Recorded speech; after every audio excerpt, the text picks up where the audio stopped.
Good morning all of you. देखो आज lecture हम 35 और चैप्टर नंबर जो पढ़ेंगे अपन वो पढ़ने जा रहे हैं 11 चैप्टर नंबर 11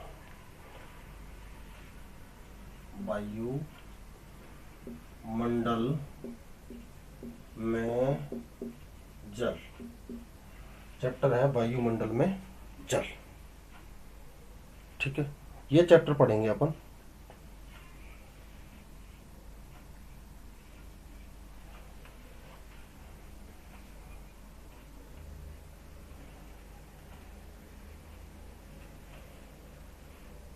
और टॉपिक हो गया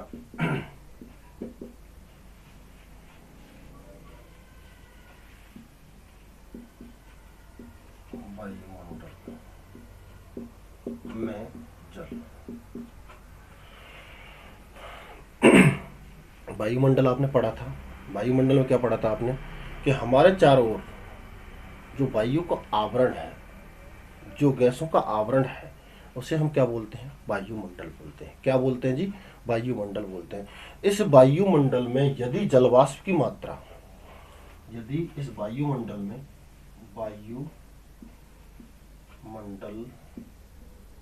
में क्या पाई जाए? जलवाष्प की मात्रा। जलवाष्प की क्या पाई जाती है? मात्रा पाई जाती है। उसे बोलते हैं आर्द्रता। क्या बोलते हैं? आर्द्रता। जो वायुमंडल में क्या है?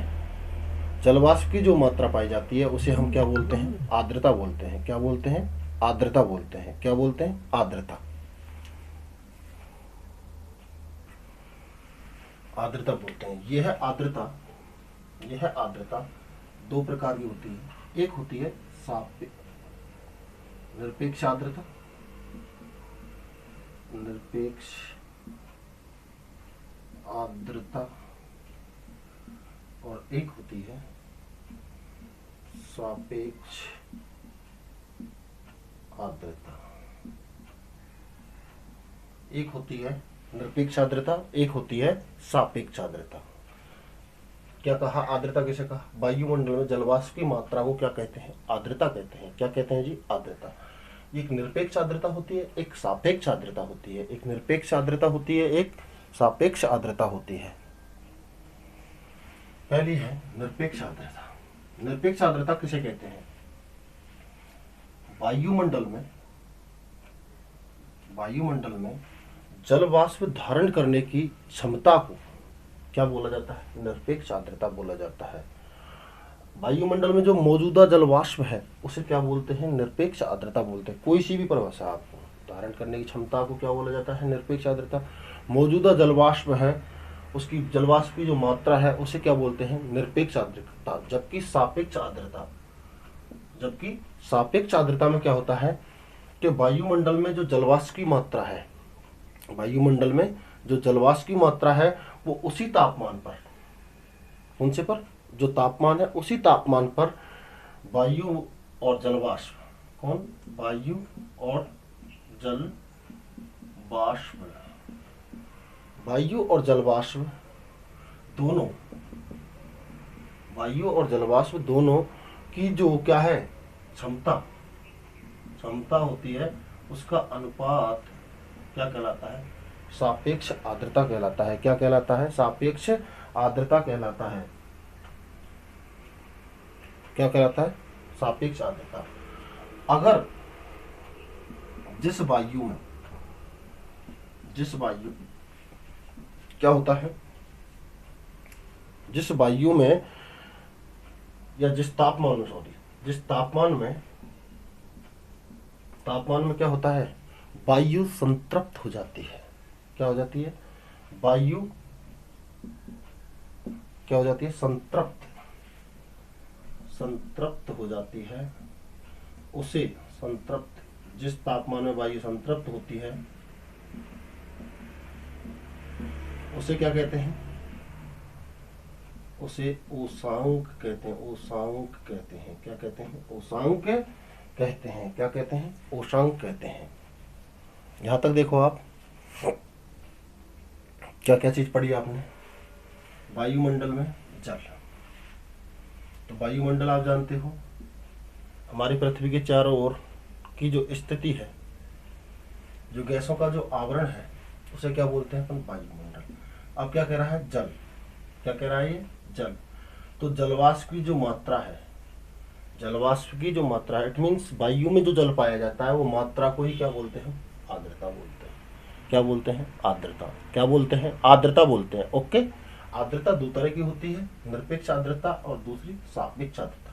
निरपेक्ष आर्द्रता वह आर्द्रता है जो एक्चुअली जो मात्रा में क्या पाया जा रहा है? जल पाया जा रहा है वायु में, वो उसे क्या बोलते हैं? डायरेक्टली आर्द्रता बोलते हैं, निरपेक्ष आर्द्रता बोलते हैं।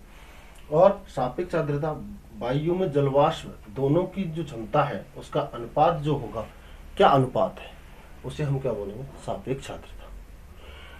यदि कोई तापमान पर, जिस तापमान पर वायु क्या होती है? संतृप्त हो जाती है, जिस तापमान पर वायु क्या हो जाएगी? संतृप्त हो जाएगी, उसे हम बोलते हैं उष्णांक। क्या बोलते हैं? उष्णांक।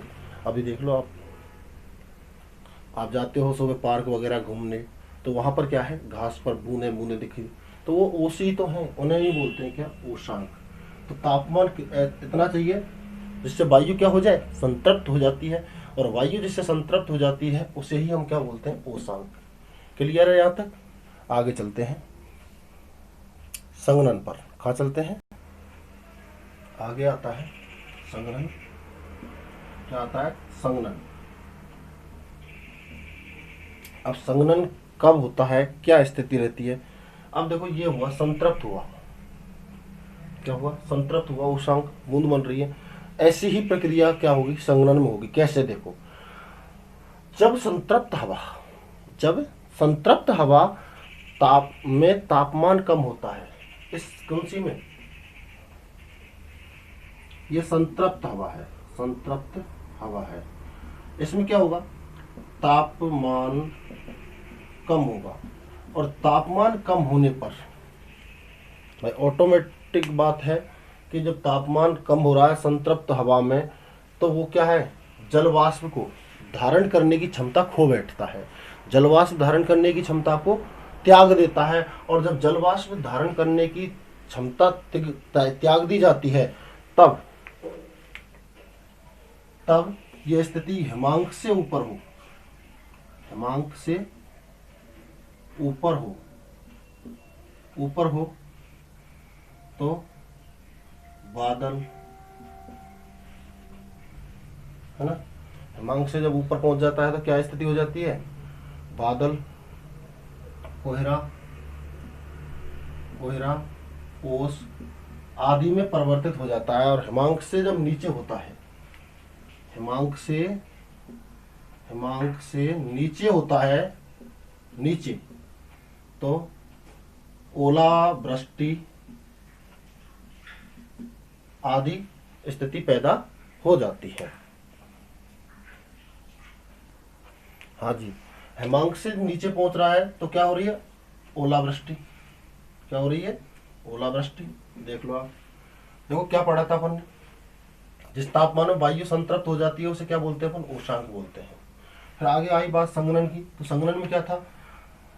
संतृप्त जो हवा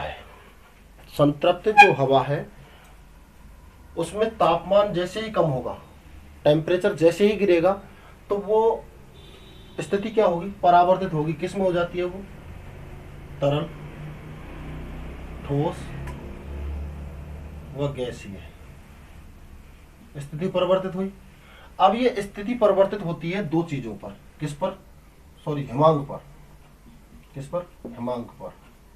हिमांक एक तो क्या होता है? हिमांक से ऊपर वाले पार्ट बनते हैं, और एक हिमांक से नीचे वाले पार्ट बनते हैं। तो हिमांक से जब ऊपर है, हिमांक से कोई चीज ऊपर है, तो स्थिति में क्या होगा कि जैसे बादल वगैरह बनेंगे, कोहरा होगा, वर्षा होगी, ओस पड़ेगी। ये सब कब होंगे? जब हिमांक से ऊपर होंगे। और जब ये चीज हिमांक से नीचे पहुंच गई, यही चीज हिमांक से कहां पहुंच गई? नीचे पहुंच गई। कहां? हम रेखा से नीचे पहुंच गई, तो उस स्थिति में क्या हो जाएगी? ओलावृष्टि। इट मीन्स बर्फबारी। क्या पड़ेगी? बर्फ पड़ेगी। यहां तक कोई दिक्कत है? भाई आप ध्यान रखना है आपको, तो एक तो हिमांक से नीचे है और एक हिमांक से ऊपर है। अगर हिमांक से ऊपर है तो क्या होंगे, बादल कोहरा ओस पड़ेगी, और हिमांक से नीचे है तो ओलावृष्टि बर्फ वगैरह ये पड़ेगी। ये था आज का टॉपिक, ठीक है। कोई दिक्कत आई यहाँ तक? अगर कोई दिक्कत हो तो आप मैसेज पर बता देना। Thank you.